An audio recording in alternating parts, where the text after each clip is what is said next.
Every time we fall, we try and break in our lungs. But this time you let my heart drop. Now I know I have to fight all alone. I have to learn to fight without you.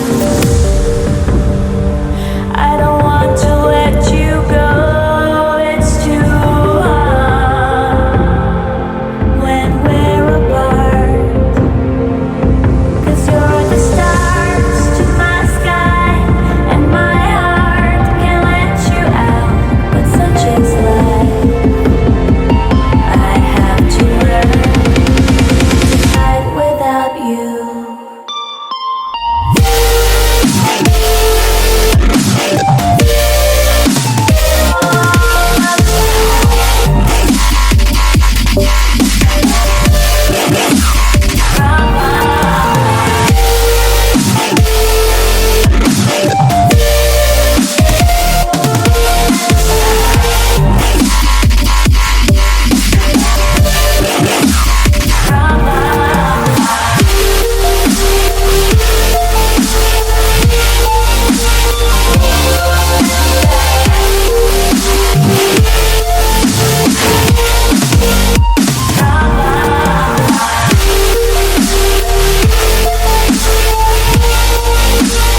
Sample-based music is basically any genre of music derived from another artist's piece, but it gets very dicey when you get into the logistics of it with how small a sample can be.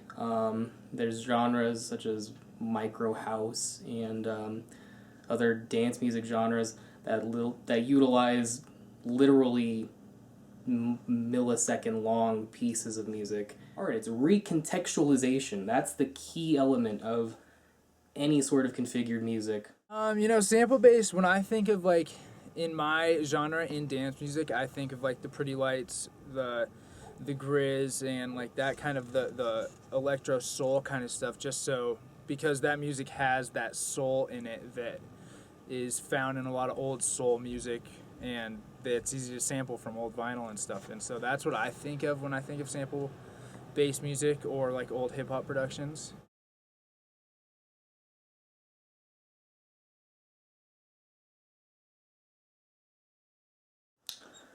Copyright law is very burdensome on my practice because I am always pretty much looking over my shoulder to make sure that I'm doing the right thing and that I can explain myself if something down the road happens. At first, I didn't really take it into account with unofficial remixes.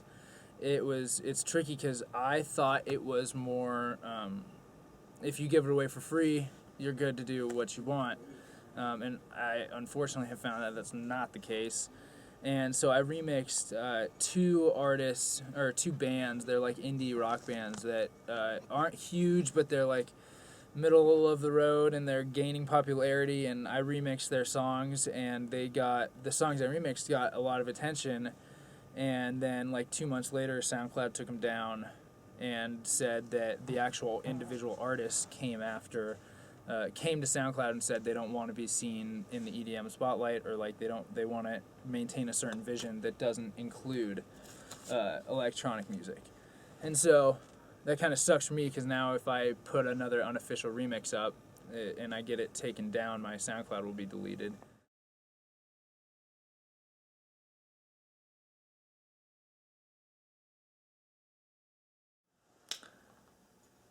I think it depends on the situation. It depends on the availability of the music. It depends on how well known the person is and if they're still contactable. Well, I try to reach out and they don't let me know what's good. If I love a song that a group does and I see this direction that I could take this song by remixing it, I'll first try to actually reach out to them and be like, can I do this officially? But if they can't do it and I'm really inspired, I'm going to start working on the track just because I want to get my creative like juices flowing and start going crazy. And if they never do I mean, now it's kind of different because I only have one more strike on SoundCloud, so I probably wouldn't even start that creative process. I do think I think an artist should have the chance to experiment with sounds and experiment with what they want to do with, say, there's an indie rock band and you want to take the vocals from that and experiment with them and remix that song. I don't think that should be not allowed. I don't think you shouldn't be allowed to share that. I think it'd be great for artists to actually be allowed to do that and not have to worry about your SoundCloud getting deleted.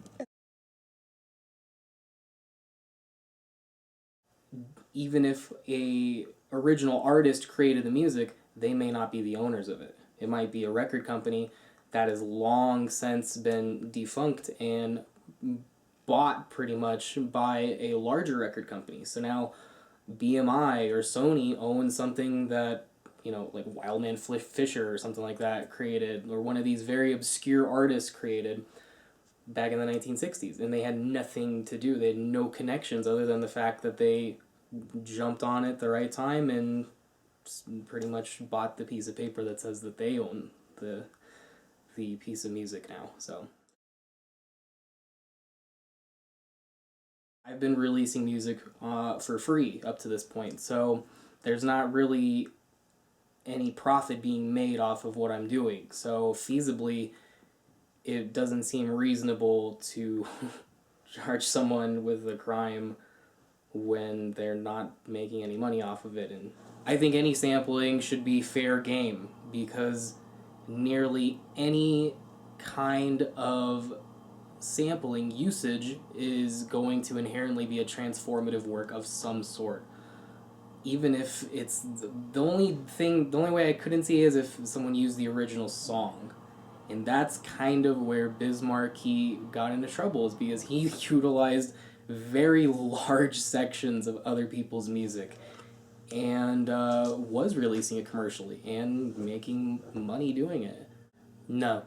I feel like it is a valid form of artistic expression.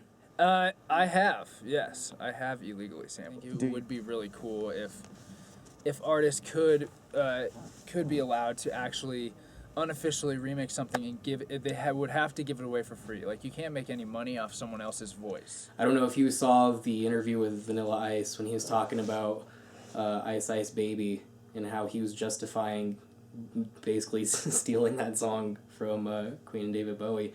But he said that theirs went dun dun dun dun dun dun dun dun dun dun dun dun dun, and his went dun dun dun dun dun dun dun dun dun dun dun dun. So, there certainly is lazy sampling, just as there's lazy painting and lazy anything.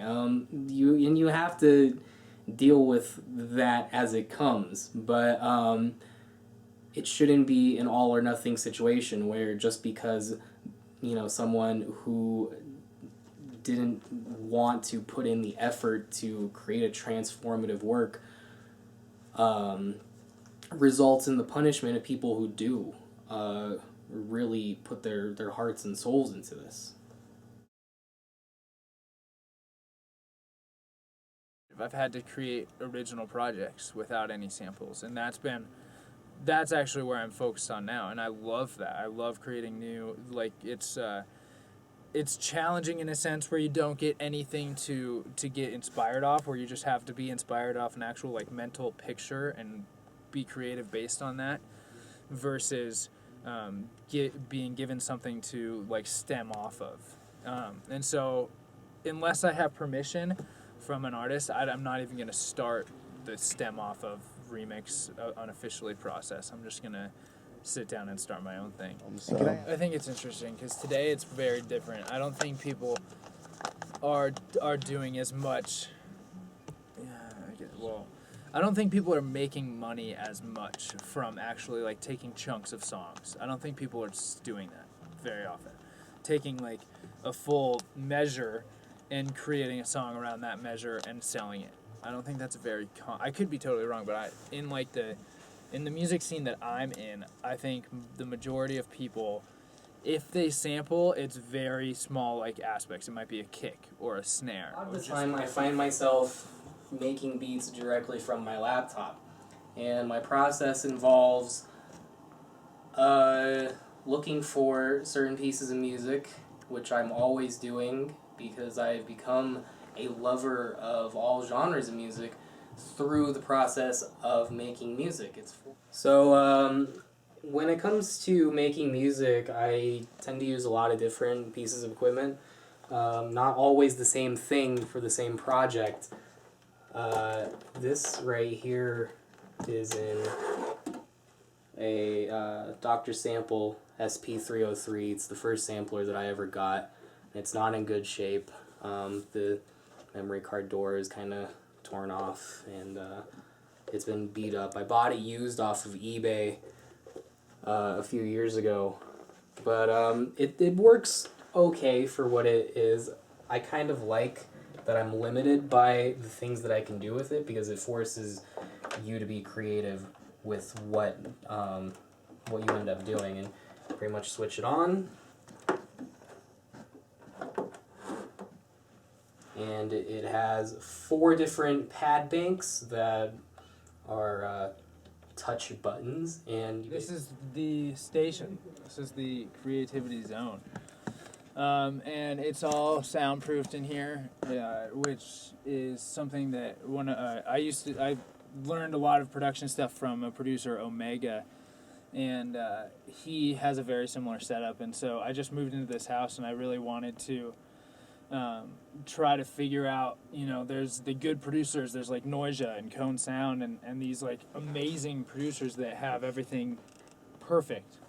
And in this kind of environment, you can pick those things out extremely fast. And so that's why I wanted to do this. And my process, depends what I'm trying to do. If I just have an idea in my mind, I will totally just try to put that down. I work in Ableton, and I'll try to put that idea down and structure a song out. But if I'm inspired by, say, like a new song, like this new song by Moody Good, Fall in Love, it's a Moody Good remix, that is like inspiring me right now. It's sick. And so if I'm being inspired by like a reference track, I'll actually, like create a beat that's fairly similar and then have like an idea of that. And then I usually start with drums first when I produce, and kind of just go from there, and then have that idea in the back of my mind, but then create something entirely different.